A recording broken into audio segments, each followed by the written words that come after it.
Shalom, family. Welcome to this powerful and sobering series titled, Instead of Kisses, We Get Kicks. This is not a message for the comfortable, but for the committed. This is not for the celebrated, but for the set apart, those who have chosen to follow Yahshua HaMashiach no matter the cost. In this series, we're pulling back the curtain on what it really means to walk in truth in a world that hates righteousness. We're looking at the suffering, rejection, ridicule, and trials that faithful servants have always endured and still endure today. But we are not here to complain. We are here to be strengthened, to be reminded, and to be encouraged. If we suffer with him, we shall also reign with him. So get your scriptures ready, open your heart, and prepare to be challenged. Because in this walk, we don't always get applause. Sometimes, instead of kisses, we get kicks. Sermon 2, Beaten but Not Broken Text. 2 Corinthians 11:23-27. Series, Instead of Kisses, We Get Kicks theme. The badge of true apostleship and servanthood is not popularity, prosperity, or power, but scars. Paul proves his legitimacy not through titles or miracles, but through relentless suffering for the name of Yahshua. Introduction. The modern church often boasts in comfort and charisma, but Paul boasts in chains. While others flaunted titles and influence, Paul said, "Are they servants of Christ? I speak as a fool. I am more." How did he prove it? Not by preaching more sermons or gathering bigger crowds, but by suffering more than all of them.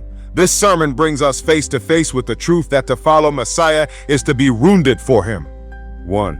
Labor that breaks the body. Verse 23, verse A. In harder labor, Paul didn't seek the easy path. He poured himself out physically for the gospel. Ministry was not about luxury but labor.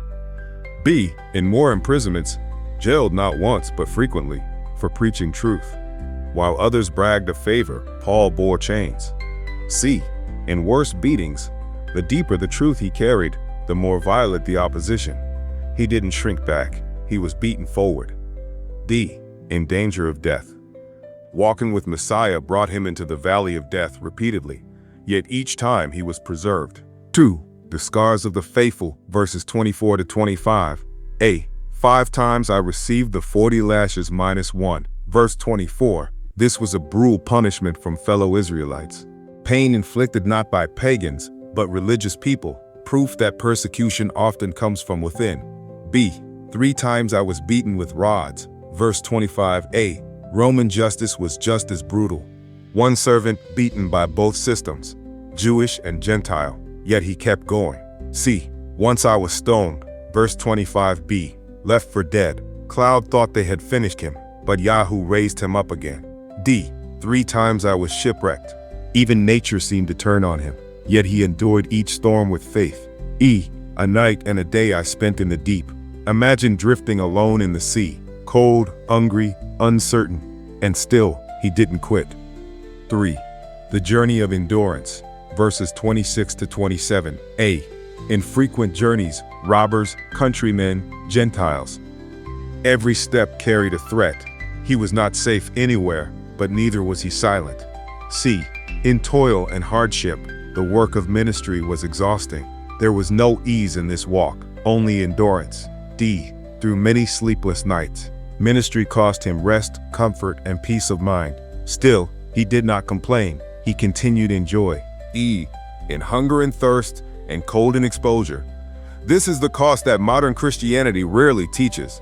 To follow Yahshua fully may mean losing everything but him. 4. The unbreakable servant. A. Paul was wounded, but never wasted. His pain was not pointless. It birthed churches and letters that still change lives. Every scar was a sermon. B. His body was broken, but his faith was whole. He endured because he knew whom he served. His strength was not his own. Yahuwah kept him. C. His sufferings confirmed his identity. He didn't need to convince people with words. His wounds proved the truth. From now on, let no one trouble me, for I bear in my body the marks of Yahshua. Galatians 6:17. Conclusion. Being beaten doesn't mean you're defeated. Paul's life reminds us that we may be bruised but not buried, struck but still standing, tired but still trusting. True ministry will leave you bleeding, not broken beyond repair. The Most High uses broken vessels so that His glory shines through the cracks. Call to action. Stop measuring your calling by comfort, measure it by endurance. Don't fear suffering. It is your confirmation, not your condemnation. Let your scars speak of His strength, not your shame. We are hard pressed on every side, but not crushed. Permuted, but not in despair. Always carrying in the body the death of Yahshua, so that the life of Yahshua may be revealed. 2 Corinthians 4:8. Final encouragement. Beloved, if they hated Him, they will hate you.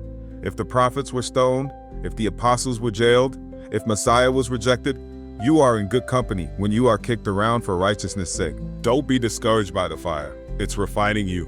Don't be ashamed of the scars. They are the proof you belong to Him. And don't measure your worth by how the world treats you. Measure it by how heaven sees you. Rejoice and be glad, for great is your reward in heaven.